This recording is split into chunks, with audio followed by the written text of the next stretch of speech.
Olá pessoal, eu sou a Bárbara Gazinelli, gastroenterologista pediátrica, e nesse vídeo vou falar sobre um tema que é um campeão de queixas dos pais nos primeiros meses de vida, o refluxo. Nos primeiros meses de vida, é frequente a ocorrência de sintomas digestivos, como regurgitações, cólica e às vezes até constipação intestinal. E algumas manifestações clínicas, apesar de não constituir uma doença definida, podem ser motivo de preocupação para os pais, como é o caso do refluxo, o choro e o desconforto. No cotidiano, muitos familiares mencionam que seus filhos têm refluxo, sem distinguir aqueles lactentes que têm uma doença do refluxo gastroesofágico daqueles que têm regurgitações como um sintoma isolado. Eu vou ajudar vocês a entender melhor as diferenças entre esses dois grupos. O refluxo, de forma geral, ele é um retorno do conteúdo do estômago para o esôfago. Esse conteúdo pode ficar restrito ao esôfago ou atingir a boca, faringe e vias aéreas superiores.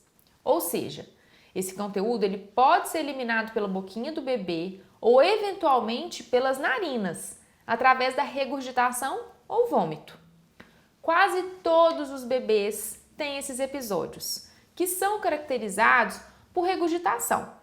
É um processo fisiológico na maioria das vezes. Do ponto de vista clínico e científico, não existe o termo refluxo oculto.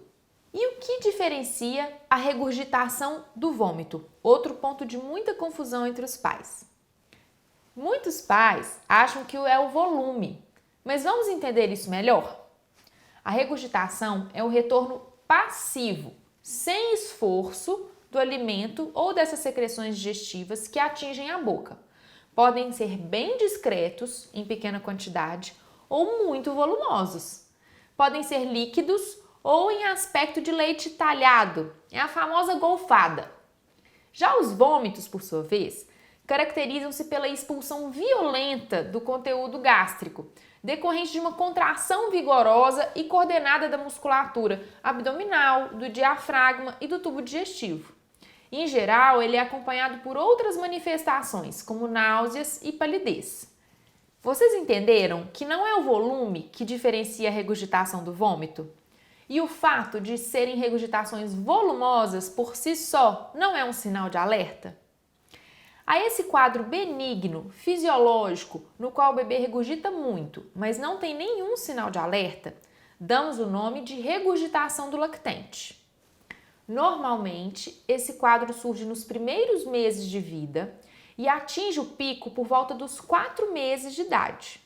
E então, diminui gradualmente a partir dos 6 meses, quando os bebês já ficam mais sentadinhos e já iniciam a alimentação sólida.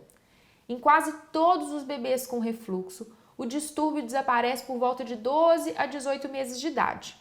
Ou seja, é benigno e é autolimitado. Raramente, o quadro de regurgitação do lactente é acompanhado por um choro excessivo. Na prática, diante de irritabilidade e regurgitações, é importante considerar outros quadros, como a cólica do lactente associada, ou uma possível alergia à proteína do leite de vaca e, por fim, a doença do refluxo gastroesofágico. A doença do refluxo gastroesofágico, então é um outro quadro diferente, caracteriza-se por uma situação em que o refluxo causa complicações, com sinais que demonstram que algo não está normal. E aí, o pediatra e especialista devem ser consultados. Quais são esses sinais?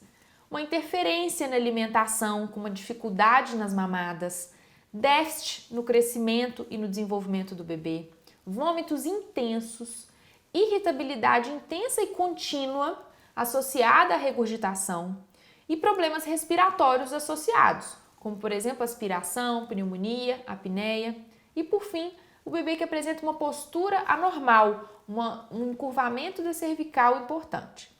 Não existe uma ferramenta diagnóstica que seja considerada padrão ouro para o diagnóstico de certeza da doença do refluxo no lactente.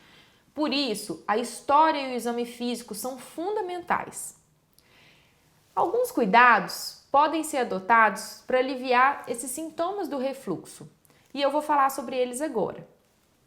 Não utilizar roupas ou fraldas apertadas. Não balançar a criança após mamar.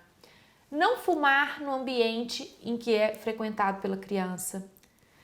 Quando o bebê está em aleitamento materno, a gente também pode rever a técnica da pega e da posição ao seio e fazer um pequeno intervalo com o bebê na vertical entre mamar um seio e o outro. Para os bebês que usam fórmula infantil, medidas como fracionamento e a troca para uma fórmula espessada, que são as fórmulas AR, devem ser instituídas. O fracionamento da dieta é o quê? É a gente dar volumes menores, mais distribuídos ao longo do tempo, com o objetivo de evitar a hiperalimentação que exacerba a distensão do estômago e pode provocar o refluxo. As medidas posturais fazem parte do tratamento. Em relação à orientação postural, o bebê deve ser mantido em posição vertical pelo período de aproximadamente 30 minutos após as mamadas, pois a ação da gravidade facilita a eructação e o esvaziamento gástrico, reduzindo os episódios de refluxo. Não é obrigatório que o bebê arrote. Nos períodos de sono, o bebê deve permanecer deitado de barriguinha para cima e cabecinha de lado, pois outras posições, como dormir de lado, associam-se ao maior risco de ocorrência da síndrome da morte súbita. A elevação da cabeceira em 30 a 40 graus pode ser indicada pelo profissional que acompanha o bebê, mas repito, isso deve ser individualizado. A Associação Norte-Americana e Europeia de Gastroenterologia Pediátrica, a NASPGHAN e a ESPGHAN, reforçam a recomendação da posição mais segura durante o sono para prevenir o risco da morte súbita, barriga para cima. O papel do especialista é avaliar se o sinal ou os sintomas de refluxo que o lactente apresenta caracterizam uma doença ou se é simplesmente parte da fisiologia digestiva normal do próprio amadurecimento do aparelho digestivo no seu bebê. O tratamento deve ser avaliado com muita assertividade, evitando o uso abusivo de medicamentos antiácidos, como por exemplo os da família do omeprazol, e o uso equivocado dos medicamentos procinéticos, que já não são mais indicados para tratar refluxo, sendo a mais popular a domperidona. Esse cuidado com o uso de medicamentos é fundamental para proteger a nossa microbiota, que é tão importante em todo o funcionamento do nosso organismo.